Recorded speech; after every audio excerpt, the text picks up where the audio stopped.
Hello? Hello? Hi. Okay, now I can hear you. Strange.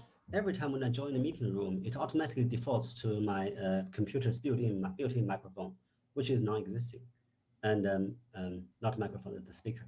And the speaker, the correct speaker is HDMI speaker, but I still have to select it every time.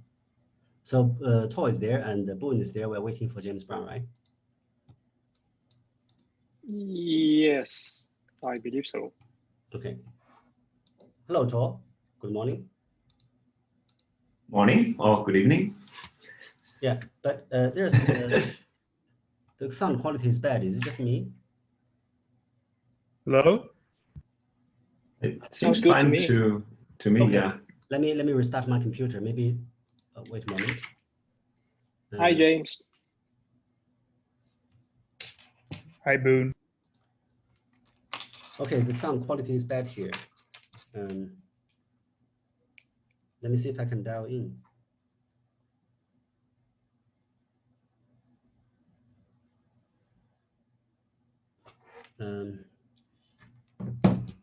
Yeah, let me change the device.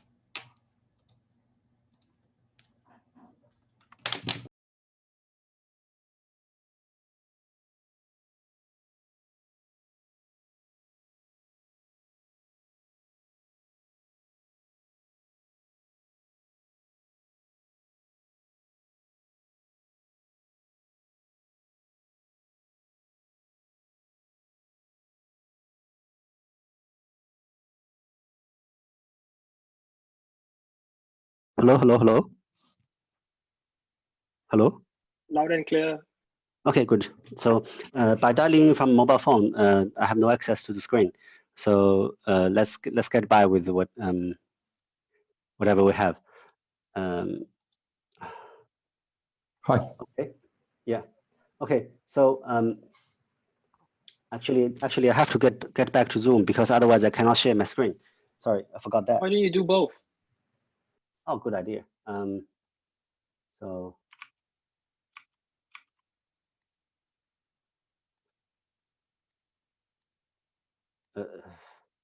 It's more than, you would think that these things work stably in 2020, right? You would think so when you're a kid.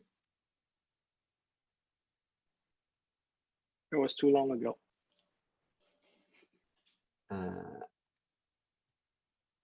Okay, I share my screen.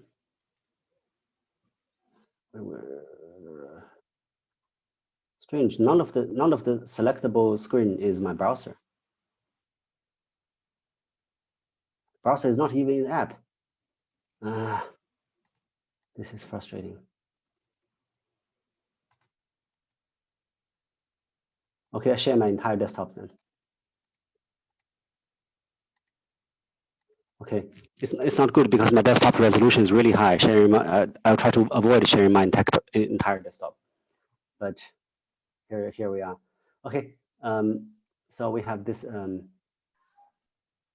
Per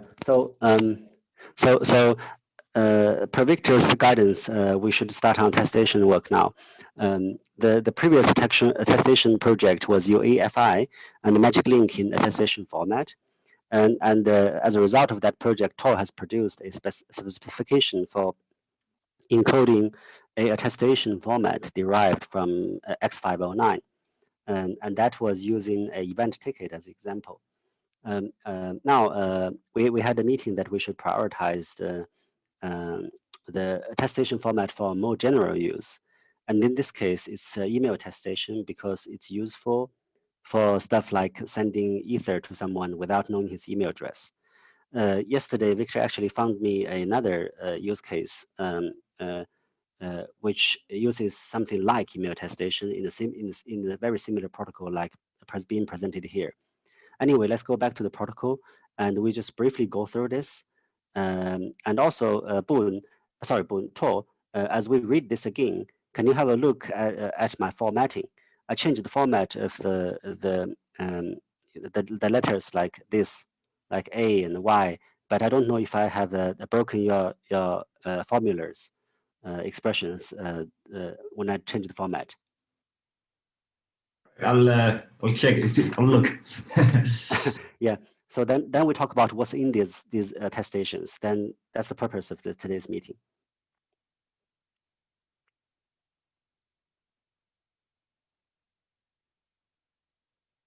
So the Tor, you are happy to sorry, I'm Tor, you are you can turn off the microphone, sorry, speaker anytime you like, because I'm going to walk Boone and Brown through this protocol, which you already know, and you can just spend the time to check the formulas being correct. Okay. Yep. You can just ignore us. Okay. So so James and Boone, do I get your attention to start from the first line of the protocol? Yes, James Okay. and Gali is with us too. Yeah, okay, interrupt me anytime when I finish the point from 1 to 5. So starting the protocol, Alice knows Bob's email address X, and instead of hashing X, which people normally do, we find a random sort and hash it together with the sort. So what we do is here, instead of hash of the email address, we hash the email address with sort, and then we hash it again. So the reason we hash it again will be revealed soon. And then Alice sends a check that says that anyone who can produce the pre-hashed value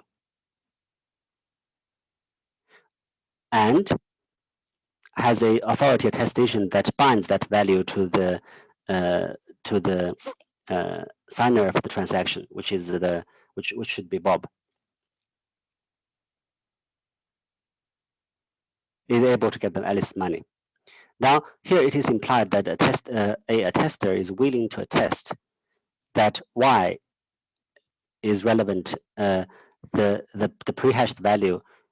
This is the pre-hashed value. A tester is happy to sign attestation that this pre-hashed value is the email address of Bob. And then Alice passed the secret sort to Bob,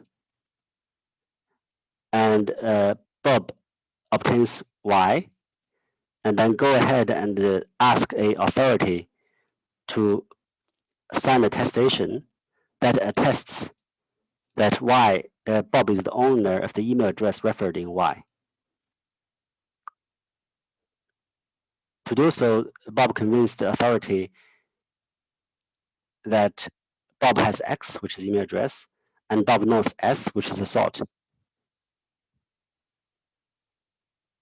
And having obtained the attestation, attesting Y to Bob, Bob can get the money from Alice smart contract.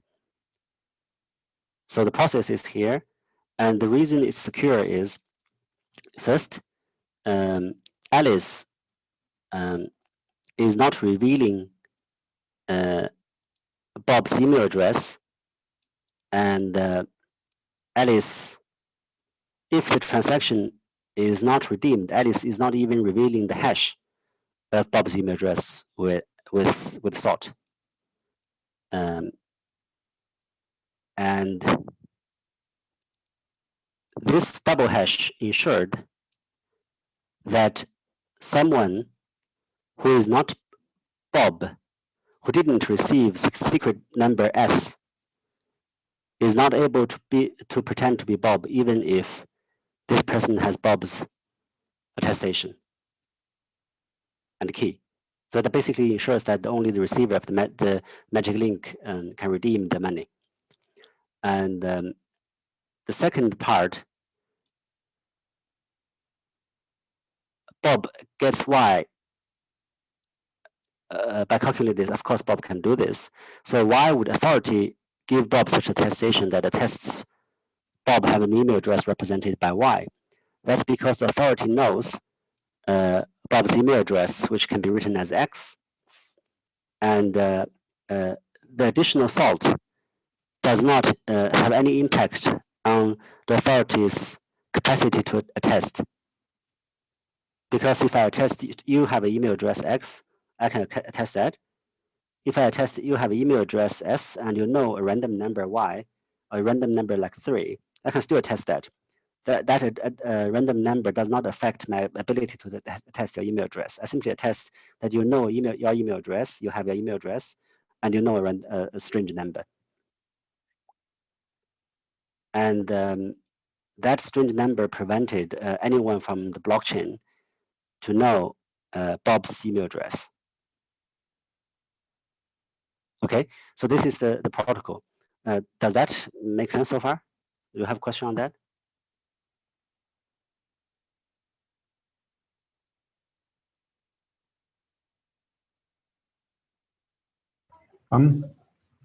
The calculation of y, is that formalized somewhere, or like I can't quite see how you get y from this.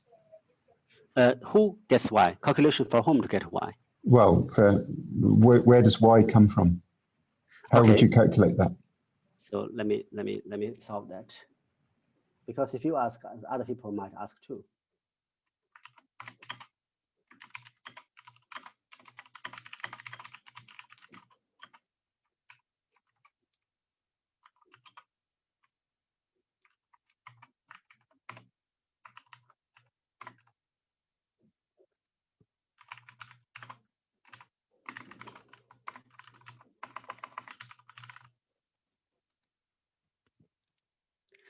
Okay, so read it again. Damn it, it's already there. It's already there. Yeah, the first line should probably mention that. Step 1. Step 1, Alice prepared by learning Bob's email address X, picking a random sort, calculating this as that. Oh, okay, I see what you mean here. Too many trivial commits. I will do a consolidate them later. So I prepare by learning picking up random sort. Calculate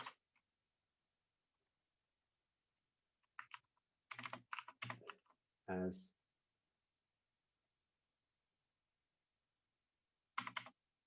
y and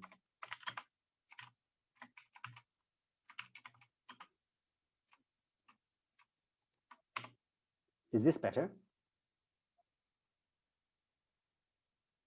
Does it, Master Brown, does this answer your question?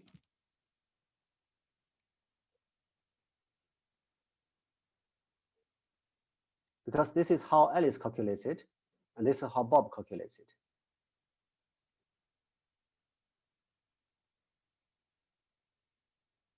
Okay, I guess I'd probably need to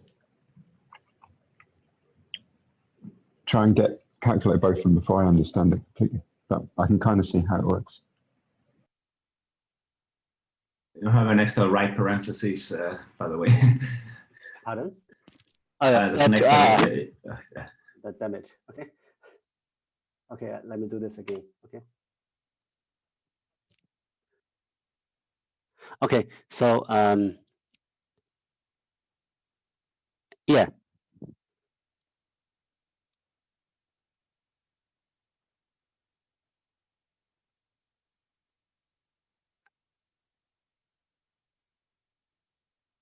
Yes, it should be all right. Okay, so that's the protocol. Any questions? Paul is also here, so just in case you want to ask. Oh, good.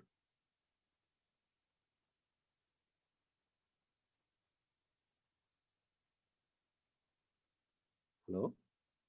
Yes. Okay, then give it 5 minutes then, if this is not clear.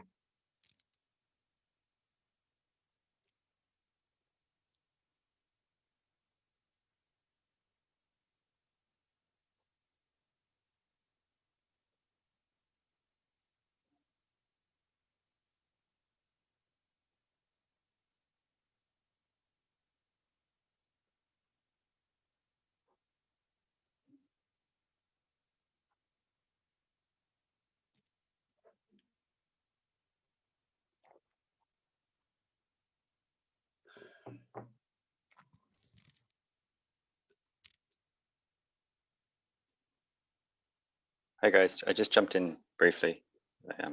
I wasn't here from the beginning. Yeah, we're going through the protocol of Alice sending email money to Bob by email. Yep. Yeah. And yep, so this yeah, solves the problem of not knowing the address but having the email. Yeah, yeah. And then we're going to come out with the 3 messages we need for this, And as well as the improved protocol.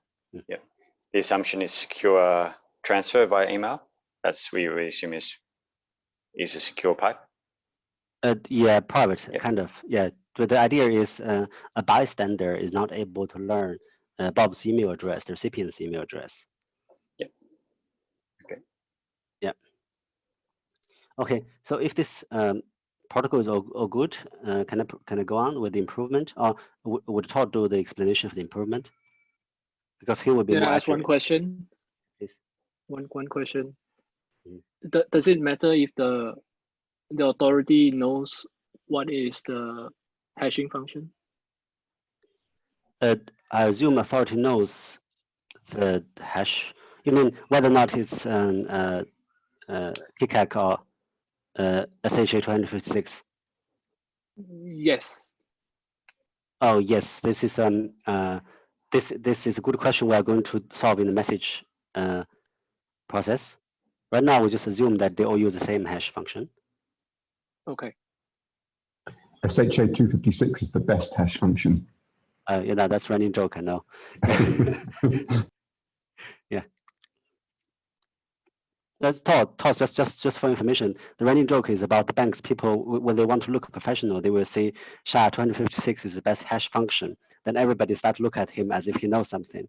And this trick has been played in the bank before, so that's a running joke.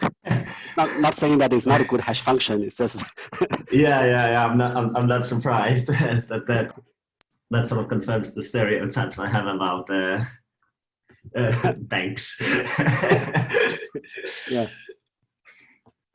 Yeah, I mean it's a nice hash function. It's not a bad hash function. It's better than SHA-1, although SHA-3 something that doesn't use the Merkle-Damgård construction because it still has some vulnerabilities for extension attacks.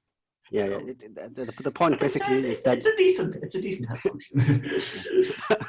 okay, yeah, because somebody just want to say something professional in the game, and it doesn't matter if nobody wants to really argue with him. It's just like it makes the discussion look professional from that point on. Yeah.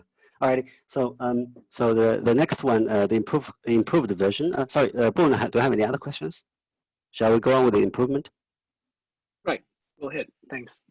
Okay, so the improvement basically is, Todd can you explain this? This is doesn't change the process much, except very small. Yeah. It's been a while since I looked at it, but yeah, it's this part with putting in another party, right? Basically, is this correct first? Todd, check this.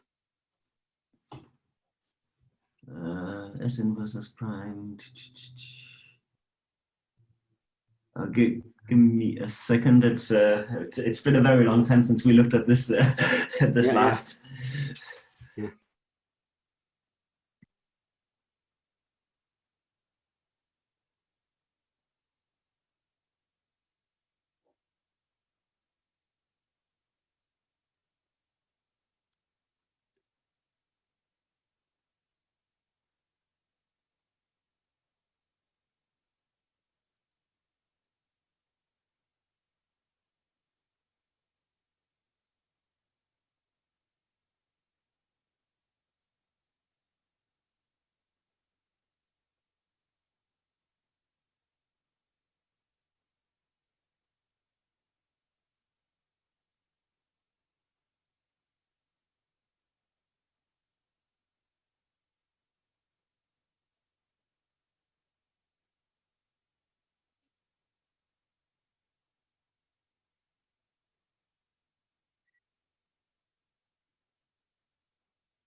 Yeah, so this is to extend it just above does not need to get a new attestation for every transfer.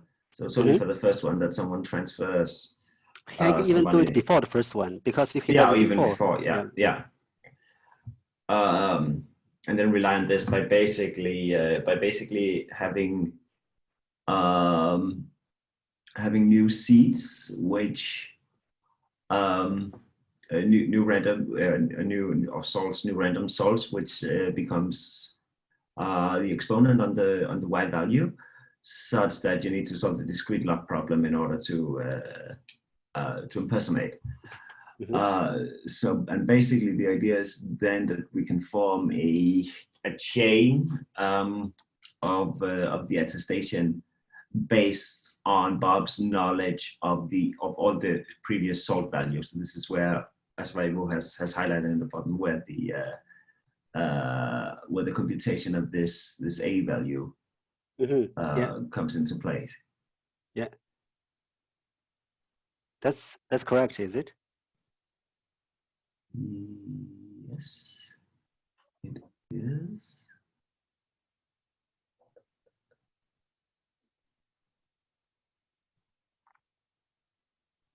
Yeah.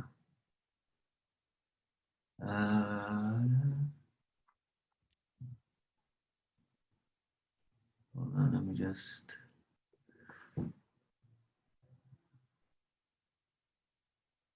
I think there's an issue sort of with the inverse.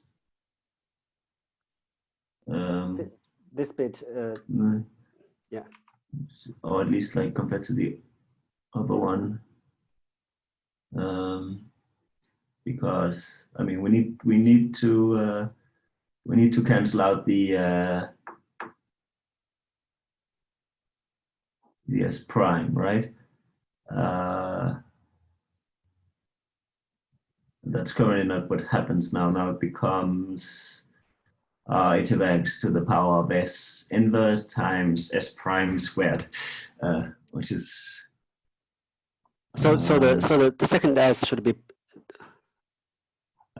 It's the second S that should be. It's the S prime that should be inverted. Okay. So let's correct this. So this is S prime. That's there, and this. Yeah. Times okay. S. Yeah. So I put S before or after. It doesn't matter. Yeah, like this. I think that looks good. This one? Which one is the typical way to do that? Okay. Is this? It doesn't matter. Okay. Okay. So this is how it works, right? Yeah. Okay. So today's goal is to build the attestation data objects. Okay, to build all the data objects needed for this protocol, so that we can start encoding them as a pilot project of proving how the attestation data object thing in TokenScript work. So I'm going to stop sharing, and I'm going to show you the link of this document, and I'm going to start working on the message with a new window. Okay. So stop sharing.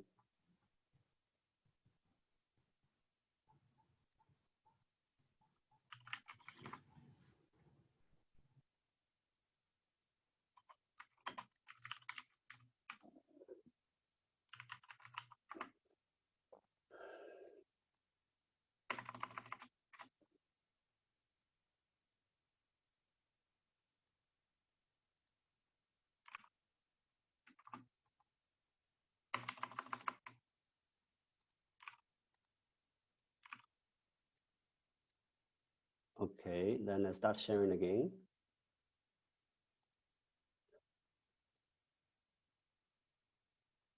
Okay.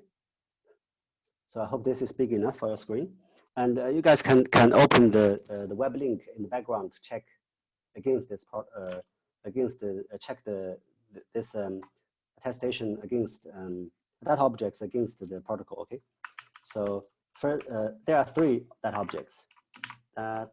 Data object 1 is the CSR, certificate signing request. Data object 2 is email attestation. data object 3 is the check, right? Signed by Bob, signed by authority. Signed by Alice, right? No problem on this part. So CSR.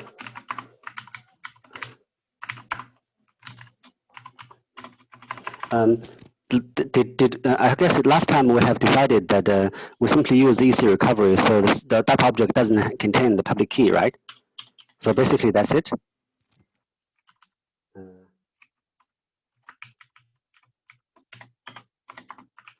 To be signed by Bob. I guess that's it, just very simple. The year should change.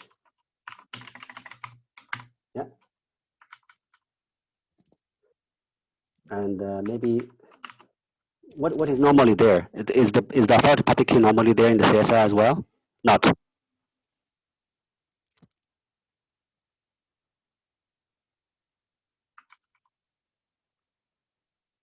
Okay. Guys, can you hear me? Yes. Yeah, okay. So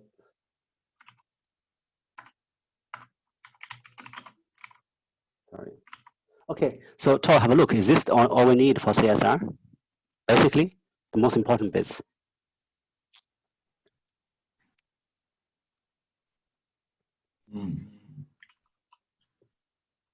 I think so. Yeah, something like this. Okay, so next data object is email attestation to be signed by email authority. We leave out how to assert which one is the authority, because that's in the EIP James Sangali has written so many years ago, 2 years ago. And just to check, this is like email by example, but it could be any secure messaging. Is that the intention of this? Like you could attest to your Telegram you could test or... to, or SMS number. Yeah, it's the same. Okay. We don't go to the, you can write a schema first, but I prefer to write an example data first and then get the schema later. Okay, yeah, I was just, yep, thanks. Okay, email address attestation, or like in the INET person attestation, okay? Internet person attestation, mail. In this case, you mentioned that the attestation should hide the email address, right? So it attests to Y.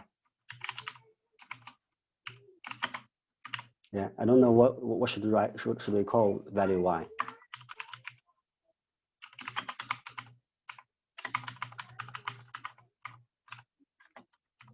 Okay.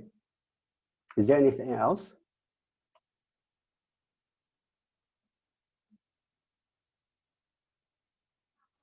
I guess that's it. And we're doing the email attestation such that if someone does intercept the email, they won't have enough information to redeem the funds? Or is it possible that they can hack it? Like if they had access to the email, can they redeem the funds themselves?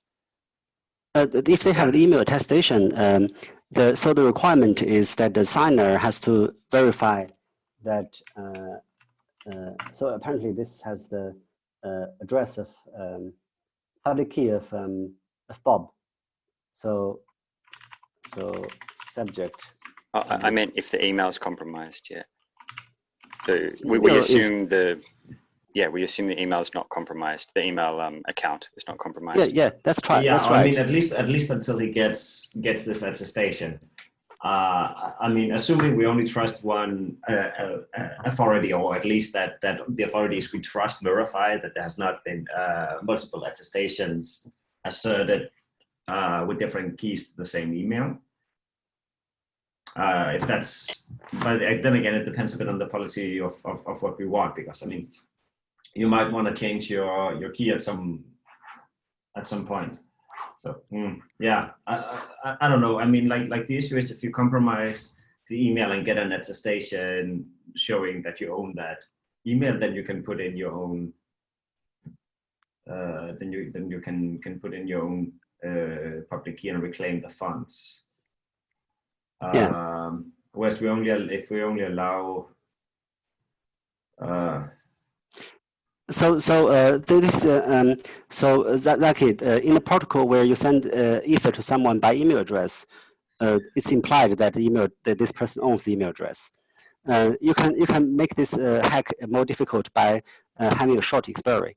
So the third message, check signed by Alice, is the time where you can examine the expiry of that check. Okay. Yeah, I was just curious about if we're assuming it's a secure connection, is there a simpler way to do it? But I might just, I'll write some notes later. You're always welcome to propose a simpler method. Is it now good or after, maybe later? Or... well, the best opportunity is actually before we start the messaging. But yeah, since we started sorry. messaging, then you can finish until we do the messaging, then start the protocol. Okay. I think it's more like here the big issue from, as far as I remember when we talked about this initially, was the fact that we wanted this to be non-interactive. I mean, Bob cannot be online or necessarily be online or send anything to Alice. It's only like a one-way communication that should allow Bob to securely. Actually, the list of assumptions was discussed when we produced the paper, so it was so long ago. So if it's not clear, then I repeat these assumptions. First, we don't assume. We don't assume the email is secure. So Alice sent the link to Bob. Then we assume that Gmail already knows it. Yeah. And second is that we don't assume the person who wants to find out Bob's email address have the same access as Gmail. So let's say Gmail already have all the whatever Alice sent to Bob. Doesn't mean that the person on the blockchain has the same amount of information. Only Gmail has it. And third is that we assume that when Bob is redeeming the money, Alice is not online. Yeah, I mean, like what we could do if we wanted to assume a trusted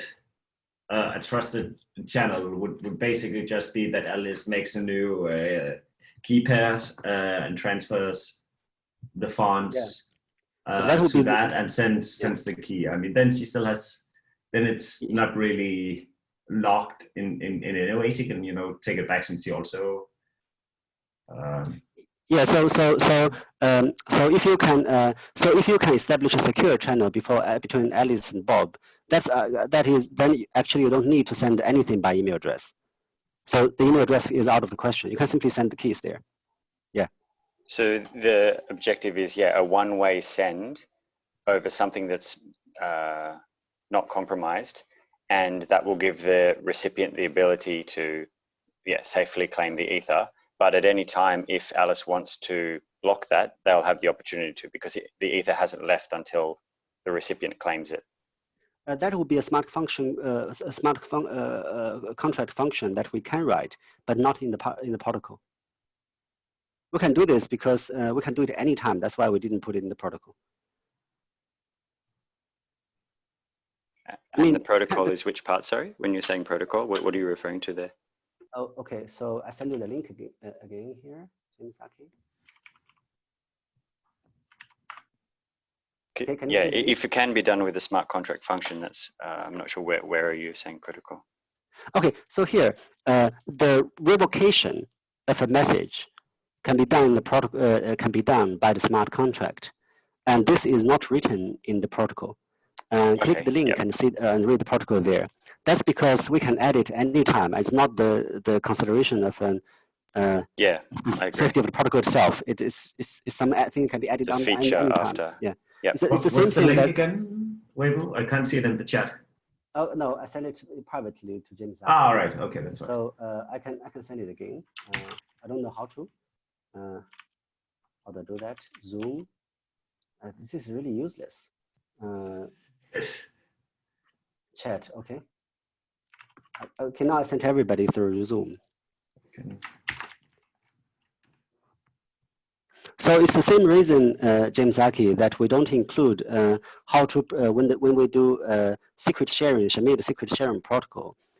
We don't write in the protocol how frequently a adversary is able to crack the system by repeatedly trying different passwords, because that can always be added on top of the protocol. Okay. Yeah.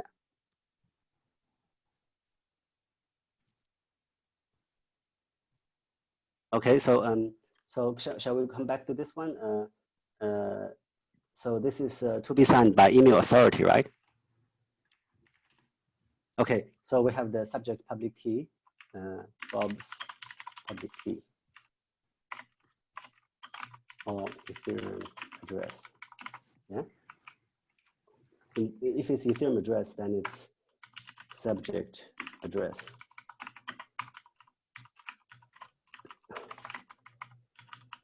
Okay. So the CSR should include that too. It can be recovered from the signature, and I think we discussed that in the right. in the last session, whether or not we included again for extra safety. And I think at that time we didn't include it because it would make the magic link format too long. But you can argue that the CSR is never a magic link, so you can put it back. So I don't really mind putting it or not there.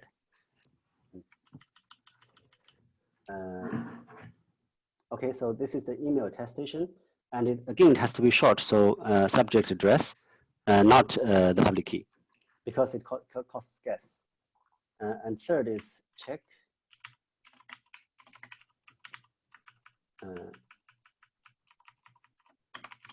Okay, S or A depends on protocol. Actually, it should be A. Check.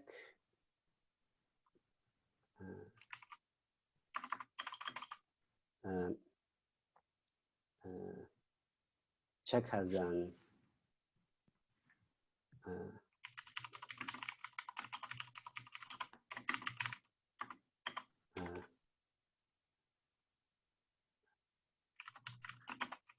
one ether.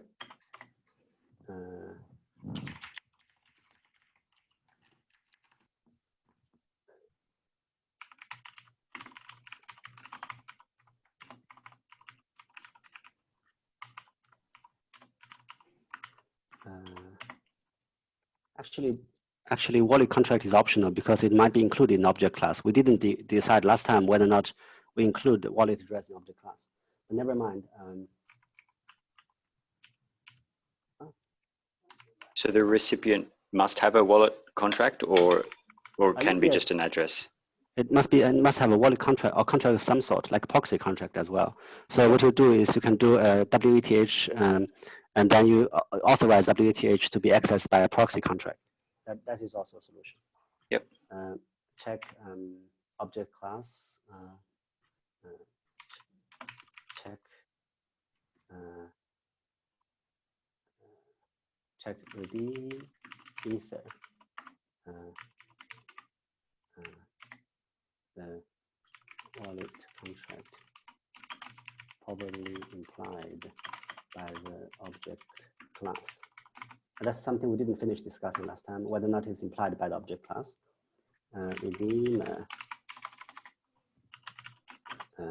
Okay, that's this one.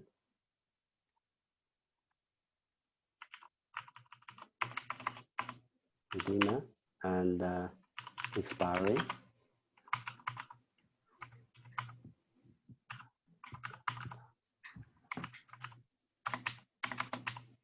Okay, tomorrow, let's say one day, okay.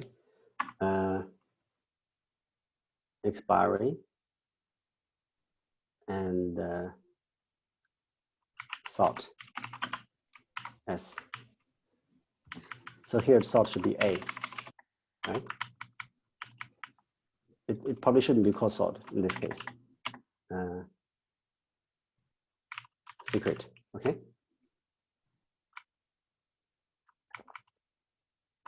This is for the improved version of protocol. Is it complete?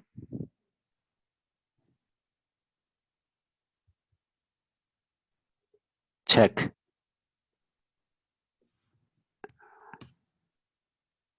Actually, no, it's not complete.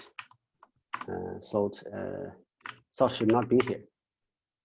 Sorry. Hash y.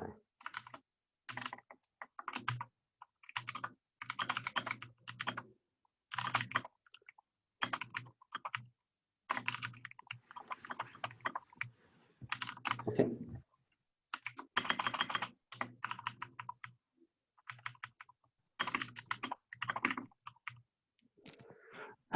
Okay. Is that it?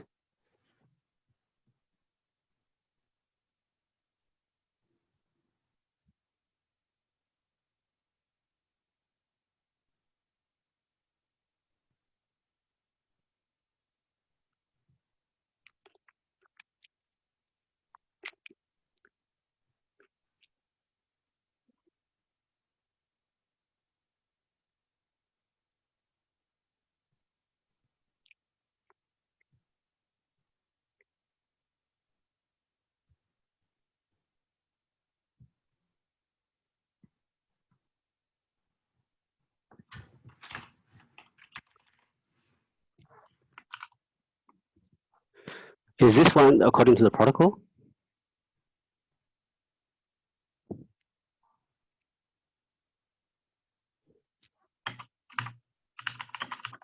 Will be used to form the magic link.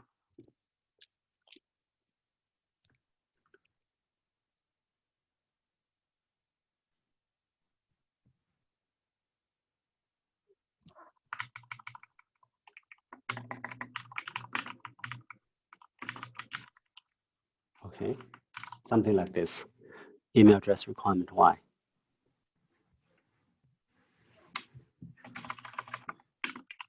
Yeah, maybe this is better.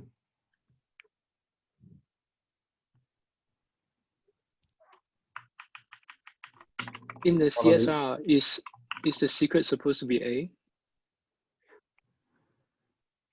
According to the protocol, yes. Check the protocol, the last 3 paragraphs, the improvement section. The second last paragraph says that it starts with A equals to 1. Sorry, what? In the second last paragraph, it says for the first transfer, A equals to 1. Oh yeah, so that's oversimplification. Sorry, that means if we are using the improvement version and retrospectively applied to protocol, then it is as if you AA is equal to 1. So this is not a specification, but as a demonstration.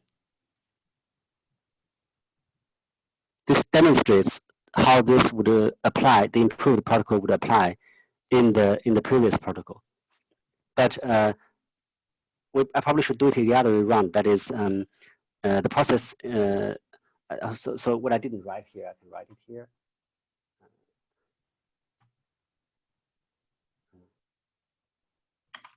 How to improve.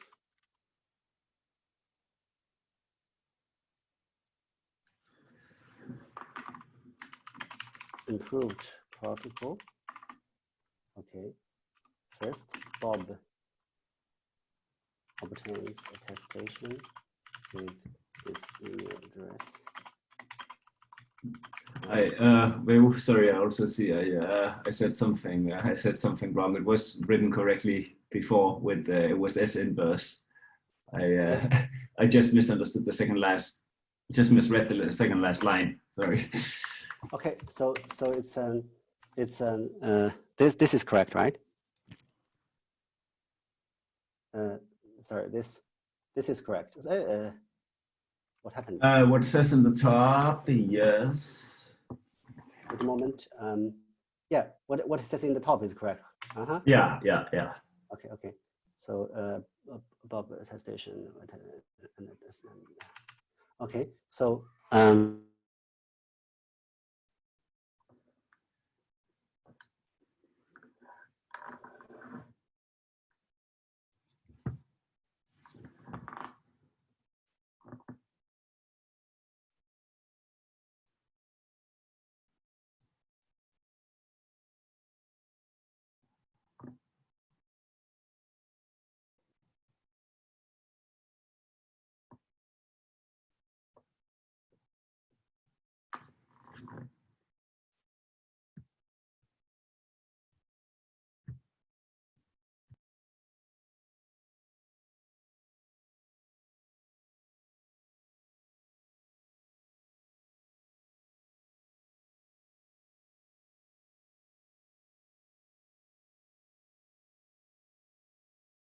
Are you still there? I can't hear anything.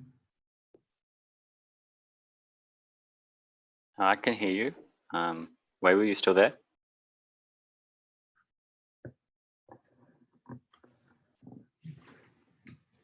I mean, I see things moving on the screen, but I don't hear Weiwu. Yeah, it looks like his Maybe audio his is not phone connected. disconnected. Yeah. Or he was using his phone and his computer? Maybe his phone lost connection. Yeah, he doesn't have the mic next to him, so his audio's disconnected. Yeah. But he would be able to hear us, right? So Actually, no. If your audio is not connected, you don't hear. Oh, really? Okay. In the Zoom, yeah, disconnected way. Yeah. Oh, okay. Hopefully, he notices he's talking to Just no send one. him a message. Yeah. That should appear.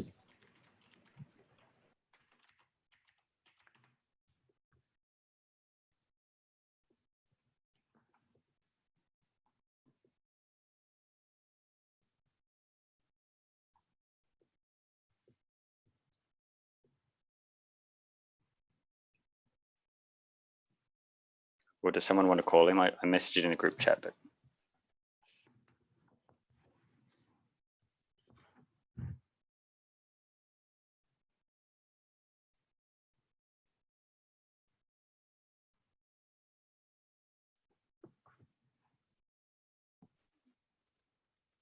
Hey, James, did you want to try calling him? It looks like he's still typing.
James Brown, were you calling Weiwu, or shall I?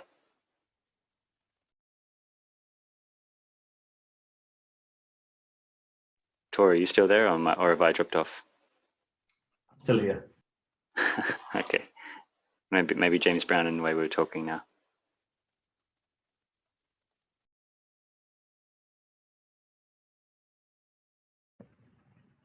Hello, can you hear me?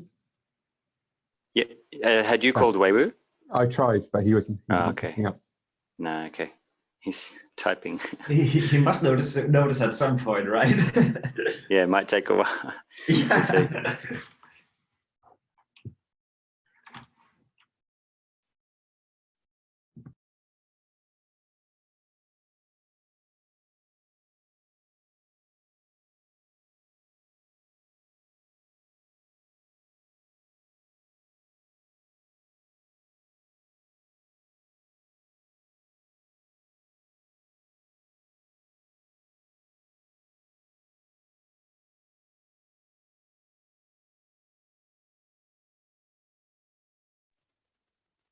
Oh, I think we lost him.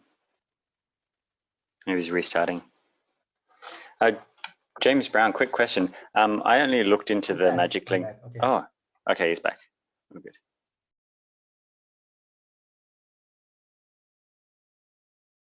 Yeah, Weiwu, we lost your audio before. Did you? Anyway, the meeting is concluded. Anyone can leave anytime, but if you want to stay and ask questions, please do.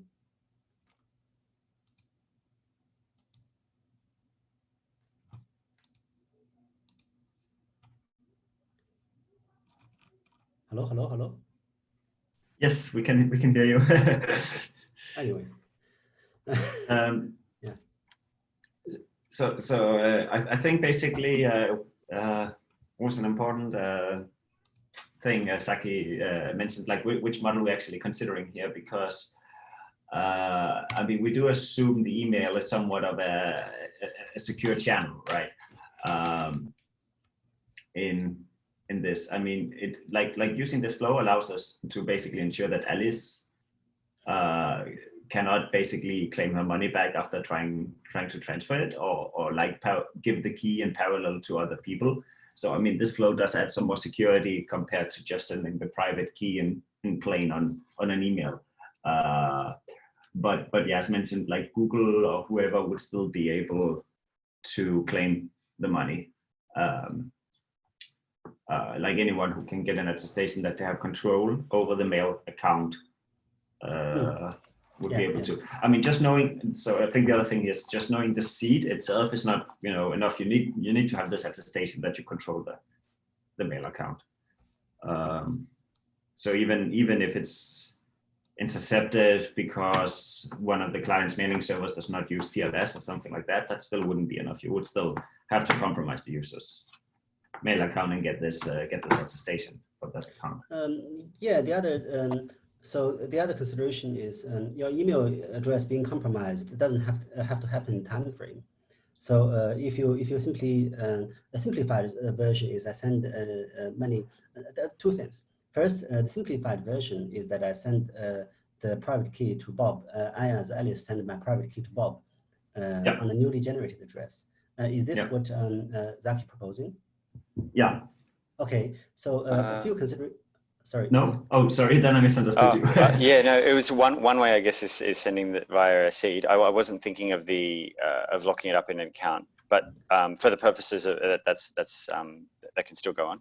Sorry, okay. Weiwu, you so let's compare this to Alice simply sending creating a new address and sending the key to Bob. So first is that Alice is not sure if Bob actually gets the money, and so therefore Alice might keep the key for a while. And there are two compromise points, which is Alice and Bob's. So either one of the emails being compromised, the guy can take the money away. That's issue number one. Number two is that if Bob's email address is compromised later, the adversary is able to take Bob's money out. So what Bob should be doing is receiving the private key and then immediately move it to a new address, which is still okay. It's just like this is a thing we have to develop into software. It's not secured by protocol.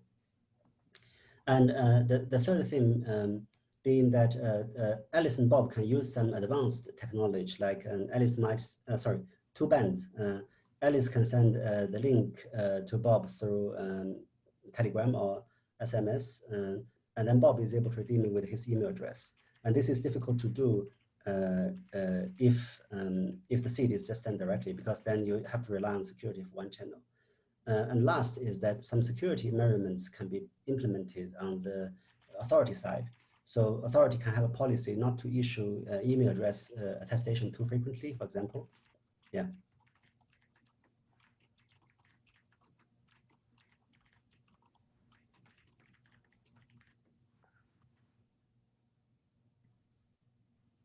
Hello? Nah. Okay, so do I need to list them? Does it make sense if I list them, the arguments, which is yeah, I'm just actually right now trying to write it down, so it's just written there as well, like what makes sense. I can write it down. So first, compare to send seeds to Bob. Okay, first, Alice has to protect her side.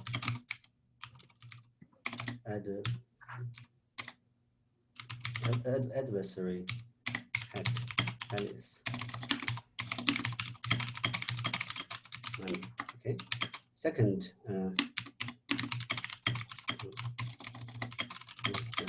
money.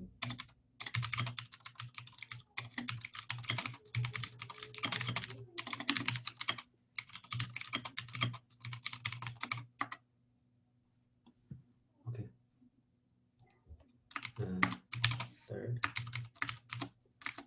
Alice doesn't have to send the link by email. The seed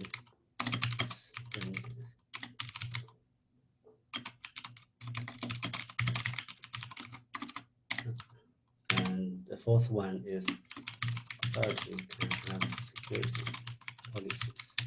Okay, so this is just these aspects, I think. So they're attributes of the system or security assumptions? Oh, so compare this to send seeds to Bob.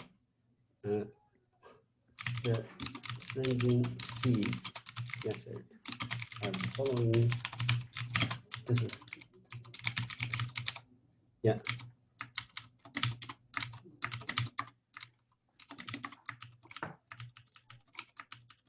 Does it make sense? Okay, and so to compare it to the way we have above it, it's to say like the negative. So Alice doesn't have to protect her side because, like, I'm just trying to find the requirements for the former, not so much, yeah. Okay, so Alice doesn't have to. So Alice's money is protected in our protocol by Alice's wallet, not by money is protected by Alice's wallet.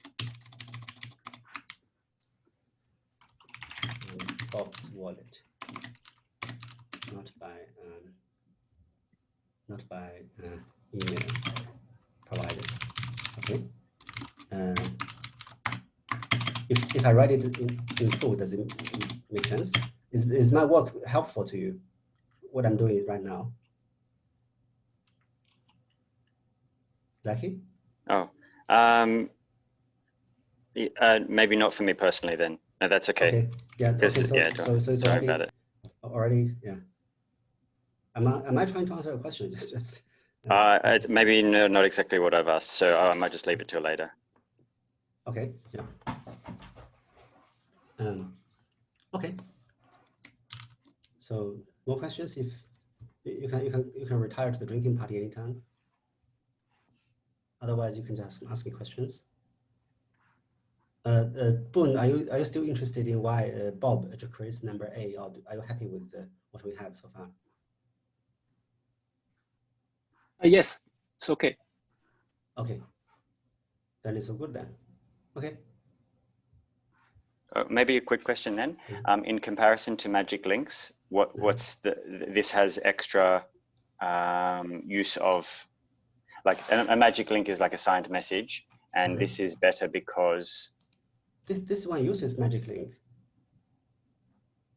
But it has something better, something extra is gained from this, because we're guaranteeing an email. They're guaranteeing that they're the holder of the email. So it's sort of like two things in one. It's a magic link and an email attestation. Oh, so you mean compare this? If I just emailed a magic link to Bob, if Alice emails a magic link to Bob, for example. Oh, okay. So you mean today's magic link, right? Today's magic link has a weakness in the front running. And we solve it by having ticket, something like ticket. That is, we have authority over this. So even if it's happening, we can manually correct it. And so the way to protect it here, again, the way I've maybe looked at it with other things is pre-committing a hash of what's being sent. Something like maybe the message data and the address is hashed pre-committed, and then you follow up with your message, signed message, and you can't fun run that because you don't have the address and the hash won't add up. That's just another way I've known it to work, quite simple. You cannot just use the secret to a hash because it will still be front run. You have to use something that links to the public key. Yes. So even if you send a message saying that, okay, only those who know the hash of this, what you can do really, it's two messages, yeah. What you can do really is, if you really don't want to use email attestation, is to generate a new private key and then secretly deliver that private key to Bob. And then that private key is never used to hold money, but instead used as a one-time thing to redeem the money to Bob's real address. So that's also possible, and that would not be a bad protocol actually. So that will be okay. If I write it down, is step one is alternative. Okay, can you see my screen? I can, yes. Alternative to sending the seed to Bob, you can enclose the seed in the magic in the message in the check, because magic link is just the container of this container format. It can contain everything. Okay, so yes. Yeah. When Alice generate a new oh, maybe actually if you key, sorry, go on. Key and send and promise to pay to the private key holder. Okay. Bob takes the promise to pay and redeem it. Your private key, they are separate. The private key and promise to pay are separate to the private key holder. They are separate because the private key has to be has to be not on the blockchain, and the check has to be on the blockchain. Bob takes the check and redeem it by and produce a self-attestation binding the binding the, let's say, private key S key S, okay, binding S to Bob's own private key B, right? 3, Bob takes the check, the self-attestation, to call Alice's contract. Okay, this is a simplified version that doesn't touch email at all, and it would still work. Actually, it would work. It's not as secure as the email one because it's secure than the email one. Okay, compare this one with just sending the seed to Bob. One of the advantages, Alice doesn't have to protect her side. Bob will still have to protect his email address. And the second advantage is that this protocol ensures Bob takes the money out immediately. So this would work.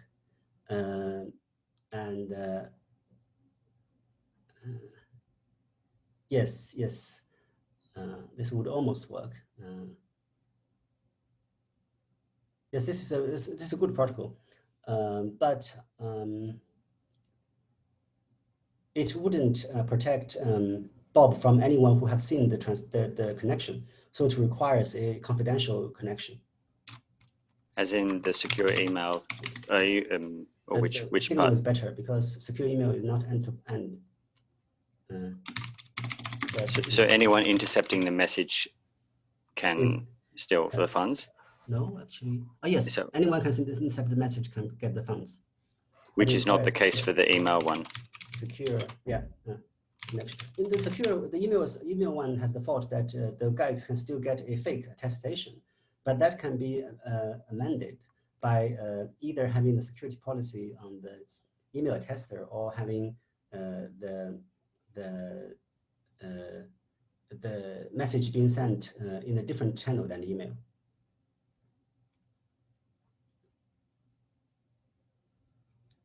Yeah. I mean, if the seed is sent in a different channel, then I mean, you need both control of the email and the seed. So if you use like a two-channel thing, like then like sending two halves of a seed. Yeah, just actually sending everything on Signal, but linked to an email address.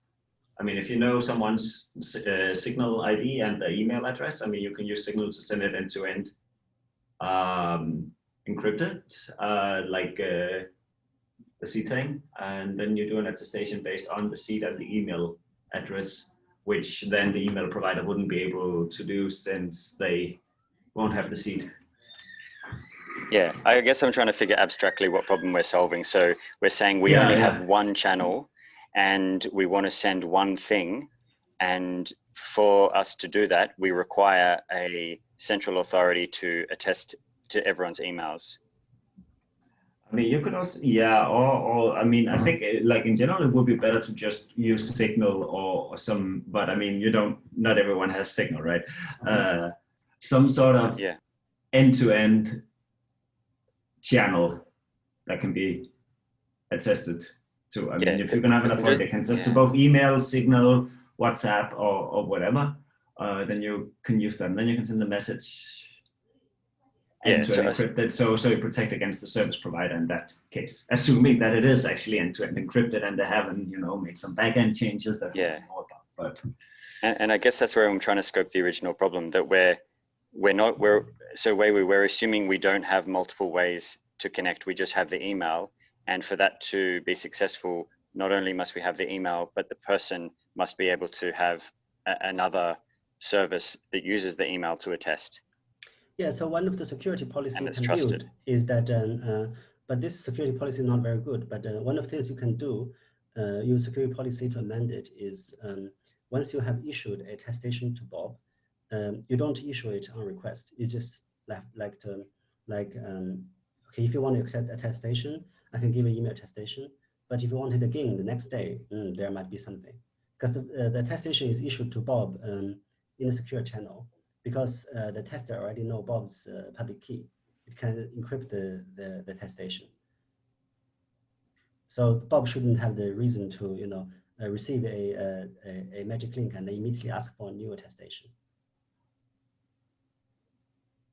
Okay, so yeah, so a central attestation entity exists and is trusted and is used by the person, the recipient, and the sender then only needs to send one thing via email to be successful. The alternative is if they had to send two things, then yeah, either they send it separated by time or they send it separated by channels if they have multiple channels. So I'm just trying to think of the practicality of what we're designing. Yeah, so today people use email. You can, yeah. Yeah, because if it's meant to be decentralized and we are including a centralized attestation authority, then that's fine. If that's that's part of our assumptions, and then that's part of the design. Authority doesn't have to be centralized, but you have a good argument saying that decentralized, centralized authority might have not a combined security policy, which means the guy can use one email tester and then tomorrow switch the other one. Yeah. Yeah, it's bigger assumptions. Yeah. Yeah.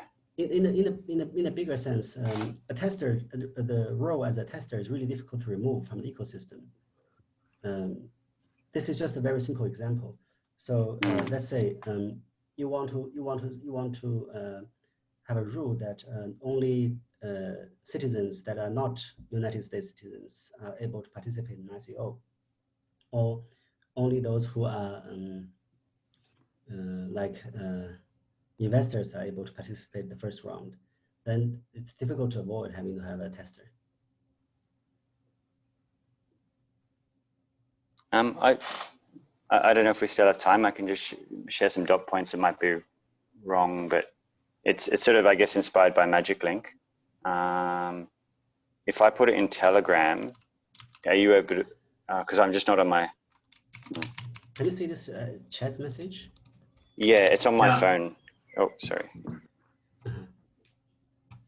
If you send it on Telegram, I can forward it to Zoom chat. Yeah, thanks. I just did, yeah, in the Stormbird. But I can, it's just the way I did, the faux random. It's sort of like a commit and a reveal type scenario. And it can probably be made a bit better with seed, but the assumption here is that you have one secure channel and it's assigned message. Maybe it's no different to sending a seed. So did you just send the same link I sent? No, I sent in a Stormbird. Oh, okay, different one. I sent a message with a few dot points. Oh, okay, good. Let me copy this over. Copy text. Again, it's probably missing something with salt. I didn't salt anything, but maybe it doesn't matter with expiry. So I can talk you through it, or do you happy to read it?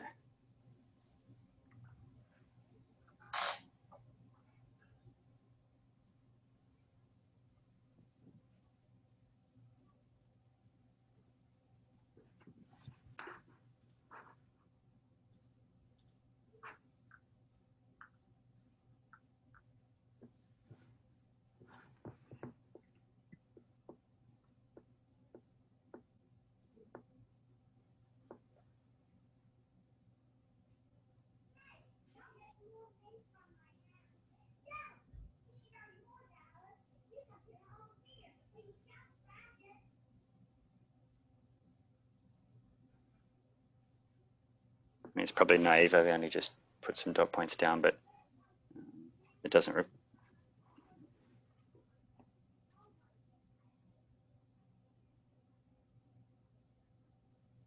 When you say Bob's address, that is the Bob's Ethereum address, right? At which part? Bob calls Alice smart contract with wallet with hashed message plus Bob address. Yeah, so they're committing a hash of the message they've received and their address. Yeah. Yeah. Yeah. And I'll assume that's unique given expiry and Ethereum amount.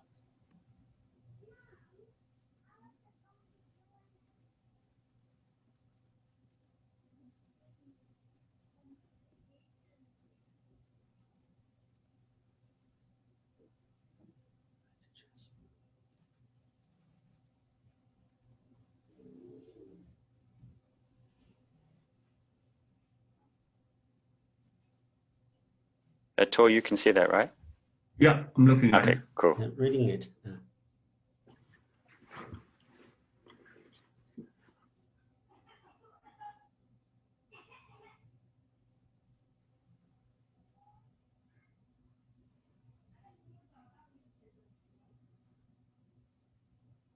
Oh, the second last checks is meant to be sets, but that's okay.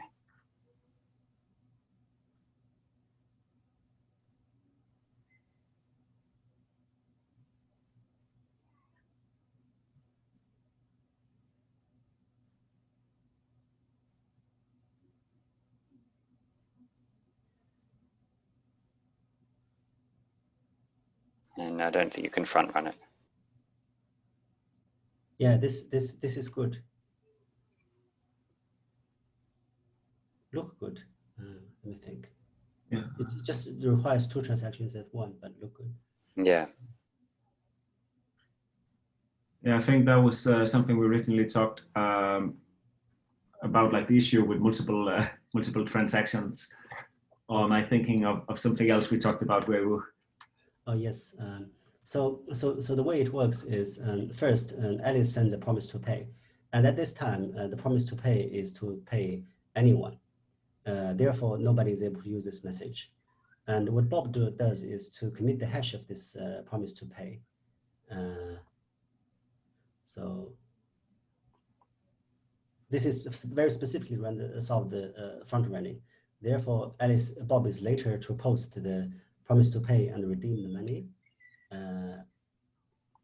I guess an alternative to that is if Bob has a smart wallet too that has a corresponding redeem function, then it can do that all in one transaction. Sorry? I'm just thinking if Bob has a smart wallet, you could then put the 2 transactions together potentially. I just haven't thought that through. If you put them two transactions together, one after the other. Oh yeah, then you front run it. Yeah. If you include them in one big trunk, then the other person front run. Yeah, of course. Yeah.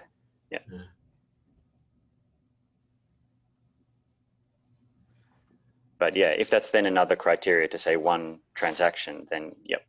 Because I'm just trying to shape the attestation solution and its requirements.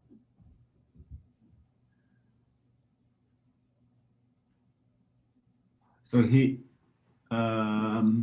there has to be some random secret, otherwise the other guy can guess the per image, but it's still not bad. Yeah, if this is where I was assuming expiry and ETH amount hopefully mix it up enough. But yeah. At all? Yeah. Yeah, I'm a bit so basically the linking of the message to Bob. How does that work? I mean, Alice just sends it to Bob.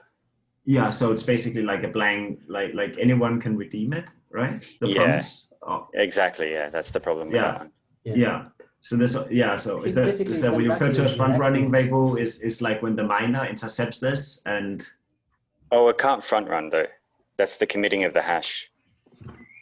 So basically, Lucky is proposing to have a slightly relaxed requirement where Alice channel to Bob is secure. And if you can accept that, then Bob is able to send 2 transactions. First, Yeah. Sorry. Yeah, I see. Yeah, send hash. Yeah, sorry. My bad. Yeah. And that just eliminates the dependency on either a centralized attestation or a decentralized attestation authority. Yeah. Which is, for me, a big complex thing that may definitely. or may not come later. Yeah, that's actually a good case saying that attestation is not needed in this case. A similar, let me think.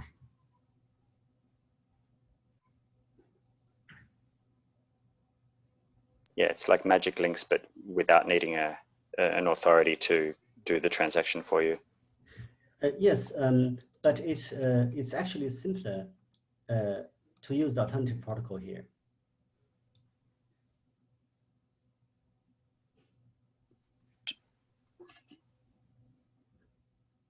Because that also doesn't require a attestation, it's a self-attesting binding. Sending a private key. Yes, Alice sending the private key directly to Bob because we're already assuming secure channel.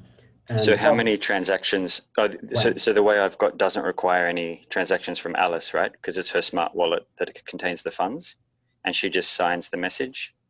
Whereas this other technique requires you to send it to a new address or create. No new address. No. Okay, so Alice generates a new private key and a check to the private key. This check to the private key doesn't mean the money to the private key.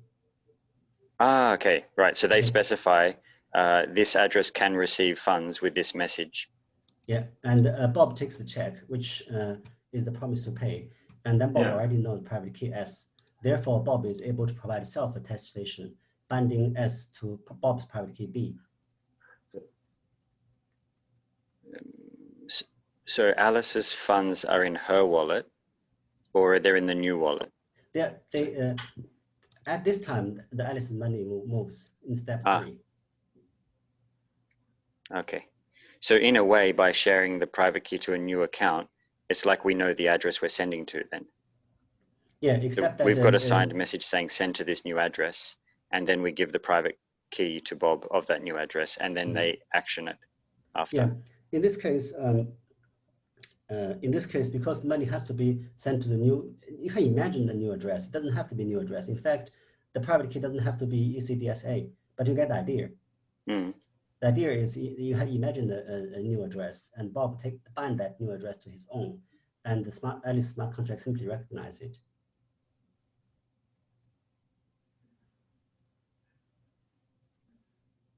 So Alice has made a. Let me just read it again.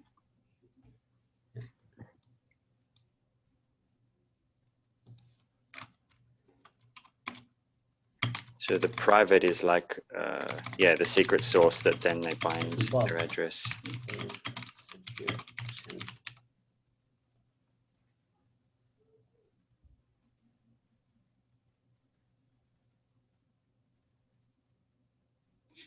Sorry, maybe I didn't understand a check to the private key, as in a check to the public address of the private key. But you said it might not be an Ethereum address. Check promise to pay on the condition of proving something. Okay. Okay. Yep. Check to something. Promise. Yeah.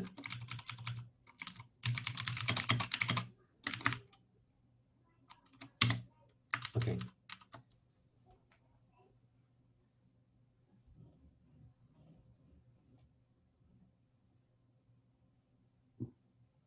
In the first step, the phrase private key is used twice. Are they referring to the same thing? Yes.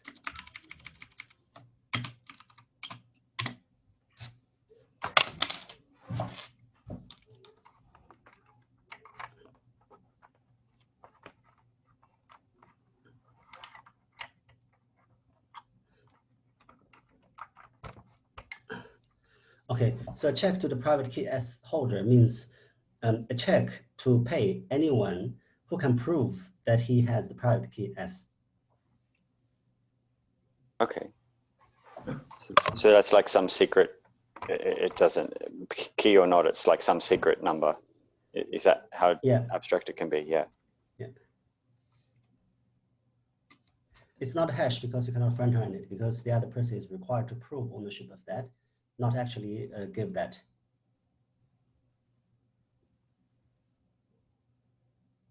If this is the case, we don't need to design. There's several existing solutions which doing exactly this. I shared half years ago. They use email or whatever thing as a secure channel to pass these things to the other side, and then they can claim the money. So that means who have the message, who can get the money, and no one else can get. Yeah, so it's payment who has the email address who have the money, or who have the mobile number who has the money. That's the main difference. So also I think that if you look at on this point, I humbly ask you to trust me that in a lot of the experiments we did for the bank, 20 or something, almost like it's really huge.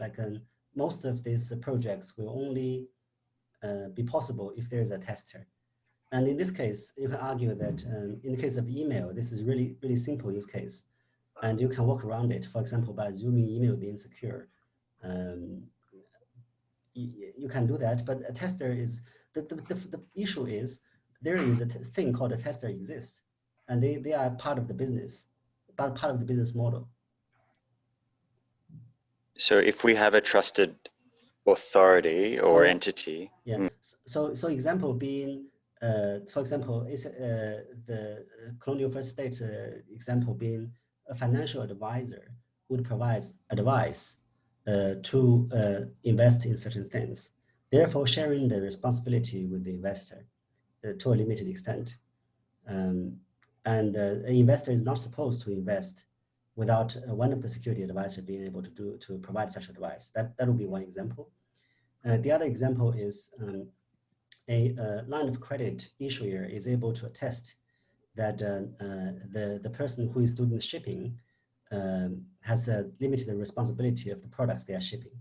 Basically, the fact that a tester exists in business, or that if you book a hotel, then you have attestation that this smart contract actually represent a hotel that is attested to be able to provide service. So this is just integral part of business. Speaking of this process, I think if we relax the security requirement, first I think it's wrong to simply assume email being secure. Too many people share emails very easily, and then email account can be compromised not only that time you read it, but later. Attestation as a thing to make business run actually exists. So on the first point around, what was it you're saying? Yeah, about email being compromised. Part of that, I guess, is slightly mitigated against with expiry on those things. So if they're very short-lived, then at least that protects the future hack of a past thing. And then the other one you said, attestations generally in business.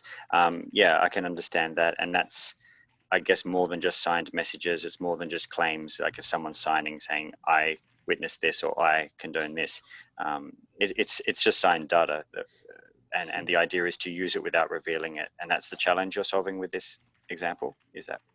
This is the example where transaction requires attestation, and that attestation has a bit of hiding in it. And not all transactions require attestations. Attestations require transaction is a case that we often come across, but doesn't happen 100%.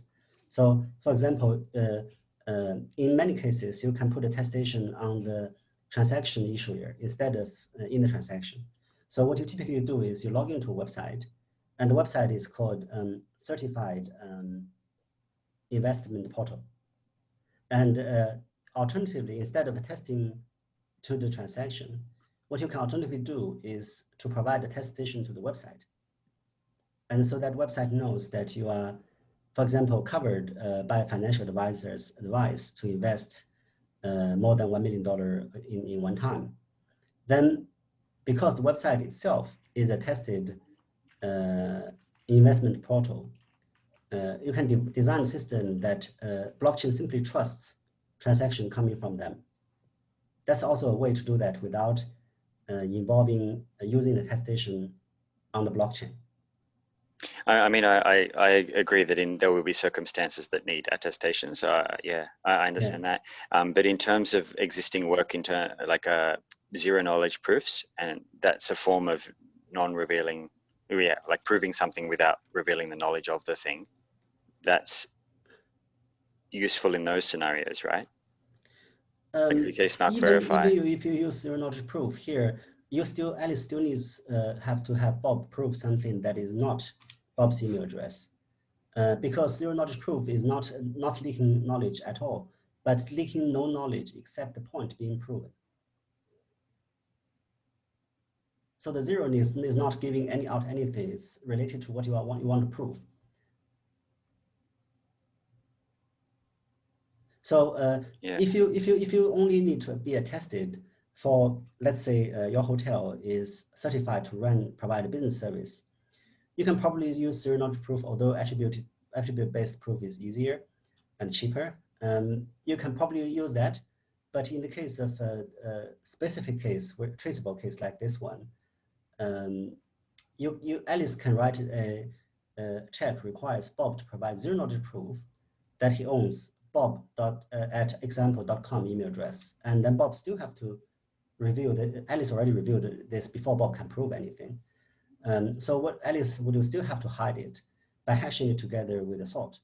Yeah, for the email case, I understand zero knowledge is probably not as like overkill, but in other general scenarios, so it might be scenarios like to be honest, the proving amount is the only thing that I see solid use of zk-SNART. In business cases, like almost 80, maybe 70 or 80% of the cases, what you want to prove is attribute based. So it could be good, maybe just, I mean, maybe not, obviously not for now, but just a couple of those distinct examples that push one boundary and another, like one saying with these assumptions, this is where this solution applies. With these other assumptions or with these relaxed constraints, this is where this other solution applies. So we just have that coverage, because I know we started with the email attestation, but then I was wondering, well, what is the specific requirements for us to need this solution? And it obviously applies, you know, for certain scenarios and security assumptions. But then I have to respectfully ask you to like, if there's like 3 distinct types of things, or are you saying there's hundreds and you've got them all in your head and then we can't get them, but that's okay too. James, if you want to look at some really cool attestation examples, if you go to the, like, I know I'm going to say a dirty word here, but if you go to the Corda, the R3 Corda website, you'll see all of the things that you can do with attestations. So basically, when they designed Corda, they designed it with very much for you to be easily making attestations. Like the way that the whole, even the way that the money on it works is basically through a attestation chain. It's quite clever. It's like we kind of didn't want to like it, but we became fans of how it works. It's basically works through chained attestations. And yeah, like Weiwu was saying, the things that people came up with that they wanted us to do, we realized that that was actually the way to do it. So once you have that architecture, once you have that framework up, it really does open up a whole bunch of new things that you can do. So we're designing a piece of this thing like Corda has? Well, I guess so, yeah. I guess I think it doesn't matter where knowledge comes from, as long as you learned that it's relevant to business. And you can. We are building the framework here. What we don't want to do is every developers invent new protocols on the whim. We definitely don't want to roll our own crypto. I understand roll your own crypto is a bad thing, right? Yeah. So zk-SNART is not applicable in too many scenarios. Also, simple protocols like I just produced, the 1, 2, 3, is not available in many scenarios. But attestation is one that is available in many scenarios. I think when you did that example, Weiwu, I think did you mean that was the kind of like the simplest way, the simplest use case, the simplest explanation for it? It's not Yes, I want to create a simplest attestation so that we have a what do you call it, POC or minimum MVP stuff. Yeah. So like a contrived example to show the in the simplest form the use of some problem we're solving, but at the higher level, this problem is being solved for some other reasons. That it's just multiple use cases in your head. Yeah. So even attestation we can reuse it. So I can give you, for example, you are able to sign up a newsletter on the website. If it's Web3 that accept attestations, then you can sign up for a newsletter proving that you're owner of the address, email address, without having to check the code. Or that if you do shared secret sharing, and as a second factor, you need to provide your email address. Instead of the shared secret sharing parties send you email verification code as you provide password, which is then distributed in Pesto protocol to them, you might as well just do the sharing of password, and the email can be solved by providing the email attestation and answering the challenge. Okay. So just even if email itself has reuse value. Yeah. Yes. Okay. So we're creating, say this email or more generic attestation solution for use within TokenScript or just to solve future problems, like to have a general solution to future problems in a way, sorry, just the last bit, just comparing then to what James Brown said, in a way that's similar or in competition with how Corda is doing it. Like they're showing ways to do it or applications of that, and we want to serve the same market, and so we're designing this to do the similar things. You can describe it as such, but I'm a member of Corda Global Architect Working Group. I'm the person involved in creating a monster like Corda in the first place. So you can also say that I took what I did, the design principles I applied in this example, and reapplied it in business outside the bank. It doesn't have to be like because Corda designed it like this, we have to do that. Part of it is designed by me too. No, I'm just curious, like in terms of today, Alpha Wallet, this is what we want to achieve, TokenScript, sorry, this is why we're trying to achieve what, so we're designing this. So yeah, as you said, on the lower level, we wish developers look at how attestation is used to help a process and then come up with their own attestation. On a higher level, we are solving the tokenization business. We provide technology where tokenization can happen. And attestation is needed for tokenization is something already learned. I don't have to go back and prove it again. Does it make sense? I understand TokenScript has competition, but attestation has no competition. The idea is tokenization doesn't have to be done by TokenScript. There might be someone who created another thing called tokenization layer technology, Sure. LT. They can do this, and we are in competition with them. But if they do that and they want to enable tokenized business, they're going to do attestation at a certain point. So attestation is not competition. Attestation has to be there. I don't think I challenged the requirement of attestations. Tokenization depends on attestation, but tokenization doesn't depend on TokenScript. It can use TokenScript or use a competitor. So we can explore how to design TokenScript, but it's not rewarding to explore how to design tokenization without attestation.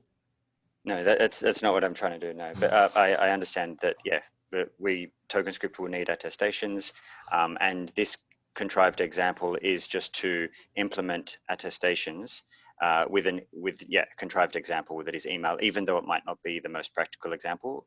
My understanding is that it's just an example to show attestations. That's how I read it as well. Yeah. Yeah. I mean, I was just paraphrasing. That's how I understood it from you, James. Yeah. Is that right, Weiwu? It also provides the security that I desire. So if you call it contrived, it's contrived. I mean, James, like can I ask one question? When you say email as an example, are you saying email as something that's attested to, or are you saying email as the communication channel? I'm meaning sending Ether via email. It's a specific example, just for example. Yeah. Because I don't think we're talking about sending something through email. We are talking about using email as the attestation. The concept of testing is that you attest to the person, and the email is identifier of the person. Yeah, and the objective, the use case. Yeah. Sorry, Boone. So you can swap this example of email the protocol which Weiwu talked about. You can swap email with your social security number, for example. It's not a transport. Yeah, it's not so a form of data transport. attestation, yeah. Yes, it's some form of ID, personal ID. We are not talking about email being secure or not. Yep. So attesting to having possession of, well, oh yeah, so some authority that said, that's actually a good distinction, Boone, to say it's not the comms channel. But yeah, so if it's social security number, I go to my centralized authority that will provide an attestation that I can use and not reveal it in transactions. Yes, Weiwu, is that right what I'm saying? Yeah, so basically the use case is I at least want to send something, send it to Bob, but she knows Bob has the ID 123. Basically 123, right? Yeah. So this can be Yes. attested, used to attest anything, including whether or not you feel an Australian citizen. And it doesn't have yes, to be talking about email authority. is confusing because we That's are talking actually about a secure channel. Yeah. Yes, we are just talking about the ID. No, that's not a the very good transport channel. distinction. Yeah. It really applied to business. The token issuer is often not the tester. As I explained, that the hotel who wants to issue a hotel room token is not the person who can attest this hotel is actually the legit business, or that it's covered by a certain mediation process, for example.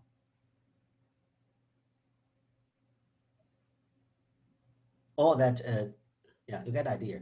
So being able to take business up to the blockchain also means that the business entities needs to be attested to a certain extent. Yeah, no, I think, yeah, that's again, good distinction, Boone. And yeah, it's, I guess, going back to the initial assumptions, we're saying, yeah, that there is this attestation authority for data X, whatever it may be, but the practical use cases that exists, as you know, like your experience, Weiwu says, it makes business sense that there are, whatever business it is will provide an attestation for a fact, and then tokenization says other people want to use those attestations to do things. That's, I mean, just to give the abstract. Yeah, the problem we're solving. problem comes from that the token issuers are usually often not the tester. Exactly. Yep. Yeah. So if you are a stock market, your share is issued by you, but attestation comes from someone. This is often such a business relationship. It just occurs. Yeah. So we do use blockchain to change our business, but are we going to change it to the core part, how a business recognizes things? I'm not sure if it's that deep change, or we're just adapting better part of business. And the attestation model is not against decentralization either. Like it actually decentralizes the tester as well. Yep. That's why it's called attestation. In the past, it's called authorization, right? Before that, but now it's called attestation for this reason, because it's the tester doesn't have to be authority. Okay, thanks. Yeah. I guess that's it. So the goal for this one is not to demonstrate attestation to developers or to others. The goal for doing email attestation is to push ourselves to move attestation a little bit further. Because otherwise, this is just something we have been talking for years and never been implemented. And at least the email attestation thing is a feature. If it works, then it is a feature which all the business and also all the Alpha Volley normal users can be benefit from. Yeah, with that, yeah, email or authority to attest, yes. To achieve send to email address, not saying send through email, send to an email address. There's other ways to achieve that as well. Like I shared in our community forum. But why we choose to go through like a more difficult way, as I mentioned, because this attestation thing is useful and we already know it, so we need to start implement it. So if we want, since there's a very useful feature, can use this technology, then we use this feature to do the first step in implementation of this technology. So it's not only to achieve the feature itself. Yep, I understand. Okay, so I keep the shortened protocol 123, as a reference to recognize that we actually know this protocol exists, which is only use one transaction, and with the same secure connection assumption, only uses one transaction. As it's actually a safe protocol if the connection is secure. Yeah.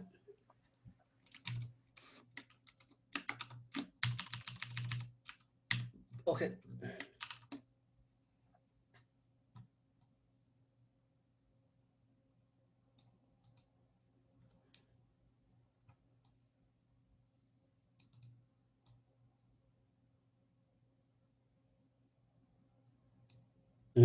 There's another thing about email. This secure connection cannot be email, e.g. signal, because if you open an email, if Bob opens an email from Alice, then in both protocol, in your protocol Zoom group chat, and in the three-step one we're seeing, both protocol has a weakness where the person who opens, Bob, who opens the email address on Gmail or whatever mobile phone, that mobile phone also acquired the necessary information to redeem this data. Where the attestation-based protocol never had the key left. Therefore, if the mobile phone has intercepted the magic link, as well as all the communication between Alice and Bob, he's not able to get the money unless he also fixes the attestation and do that before Bob. Yeah, small detail. Okay.